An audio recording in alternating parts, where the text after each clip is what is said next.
Jeg skal vise, hvordan man laver eksponentiel regression, og hvordan man indtaster data fra en liste i Maple. Så lad os starte med det sidste her. Vi skal have en opgave her, vi skal løse. Vi skal lave noget eksponentiel regression. Så det første, man begynder med, det er at skrive restart with gym, stadig med stor G, og kolon til sidst, og der er ikke nogen mellemrum mellem noget af det her. Så skal vi indtaste de kendte størrelser, og det kan man gøre ved at skrive de kendte størrelser, og så kan man i et matematikfelt, enten trykker man her, eller så trykker man Ctrl R, eller Command R på en Mac, og så taster man simpelthen her den oplysning, der står her i den første række her. Og det skal man gøre på den måde, at når der står hernede, at x det er antal år efter 2010, så skal det være antal af år efter 2010. Og det ser ud på denne måde her, antal år. Sådan her, og så kan man sige, at det skal være en liste, så skal man have fat i nogle parenteser her. Og på en Mac-computer, det er i stedet for Ctrl-Alt, det er lige 8-9, så er det Option 8-9. Og her skriver man så 1, eller 0, for 0 år efter, 1, 1, 2, 3, 4, 5, 6, fordi år 2016 er 6 år efter 2016. Og derefter kan man så indtaste omsætningen, så omsætning, og det er kolon lige hvad jeg bruger her, fordi jeg gerne vil have, at de her tallister her skal huskes. I Maple kan I se her, der står 29,5, men jeg bruger et punktum som decimaltals adskillelse, fordi at man arbejder med et amerikansk program, eller kanadisk program, og så bruger man komma til at adskille tallene med. Og så 31,8, 33,6, 34,9, 36,9 og 39,6 og 41,6. Sådan der. Yes. Så kan man her begynde at sige, nu vil jeg gerne løse opgave A. Bestemmer A og B i den eksponentielle model.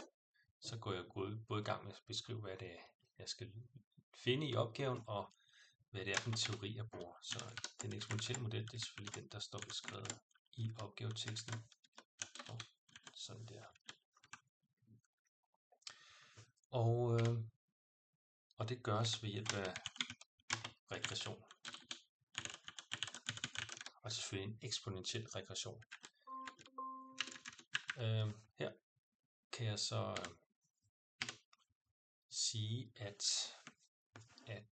jeg skal lave en eksponentiel regression. Jeg vil faktisk gerne gemme den her eksponentielle regression. Exp-reg, og det skal staves med stort E og stort R. Og så her skriver man antal år, og man skriver omsætning.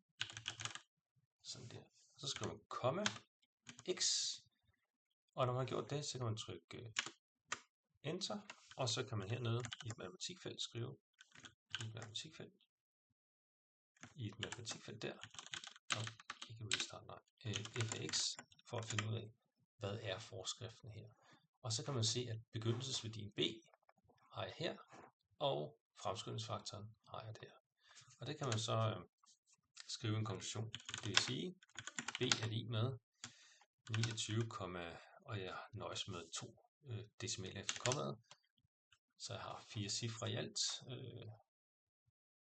Begyndelsesværdien b er 29,77, og fremskrivningsfaktoren den er 1,05, og 4 cifre, så afrunder jeg her. Yes, det var det, jeg skulle finde i første del af opgaven. Så kan jeg markere med fed og markere med grøn tus og gøre fed, så det er tydeligt, at det er konklusionen det her.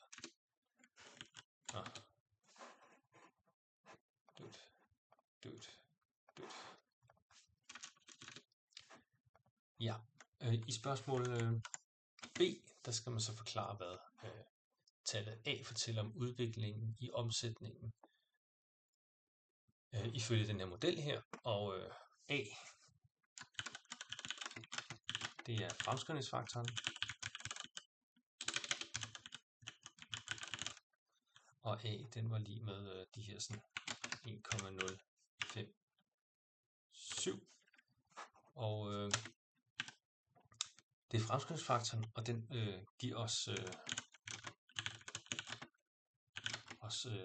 vækstraten i omsætningen, og vækstraten den er så lige med, kalder vi R, og den er A minus 1, og sætter vi tallene ind, så får man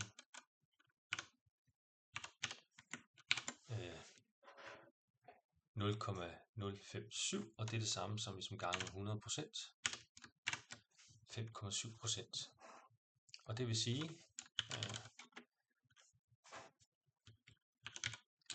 at ifølge modellen vokser omsætningen med 5,7% per år. Og det er per år, fordi at jeg ved, at min x-værdi her, det er mål i antal år. Så derfor er den her omsætning, den er per år. Så det er konklusionen på det her spørgsmål her. Grønt tus, skrift der, sådan der. Man kan spørge sig selv, kan man lave den her regression på en anden måde, eller kan jeg få en graf, der viser, hvordan punkterne ligger i forhold til? Ja, det kan jeg også godt. Man kan supplere med, altså jeg foretrækker, at man gør det her. Så kan man supplere med, hvis man skal vurdere, hvor god den her eksponentielle regression er, ved at lave den igen, antal år, og her kan vi skrive omsætning igen. Og hvis man ikke skriver x bagefter, så får man en graf ud af det, og her kan man se, hvordan punkterne de nogenlunde følger modellen her, som er den røde kurve. Man kan også se, hvad fremskrivningsfaktoren er heroppe i den her kasse her, men hvis man skal regne videre med den, så er det bedst at gemme den ved hjælp af denne her kommando her. Kolon lige med og x bagefter. Fordi det gør, at man kan regne, for eksempel hvis I gerne vil vide, hvad er omsætningen efter 8 år efter 2010, så kan man spørge, hvad er det? Så kan man få modellens svar på det her. Det er 46,5 milliarder. Og man kan også svare på spørgsmål som, hvornår er omsætningen, lad os sige 50 millioner, så kan man svare sig selv, f af x lige med 50 millioner, det vil sige, hvornår omsætningen lige med 50 millioner. Og det kan man løse på forskellige vis. En måde det er at skrive formlen op, og så løse den her formel. Jeg vil gerne skrive det sådan her, så jeg får et nummer herude, som jeg kan referere til. Og den linje vil jeg gerne løse. Jeg skriver solve. Ja, x. Og så får jeg simpelthen svaret 8 eller 9,3 år efter 2010 vil omsætningen være nået 50 millioner. Hvis jeg ikke giver svaret som et decimaltal, så skal man i sådan nogle årstalsopgørelser eller årsopgørelser, skal man altid runde op.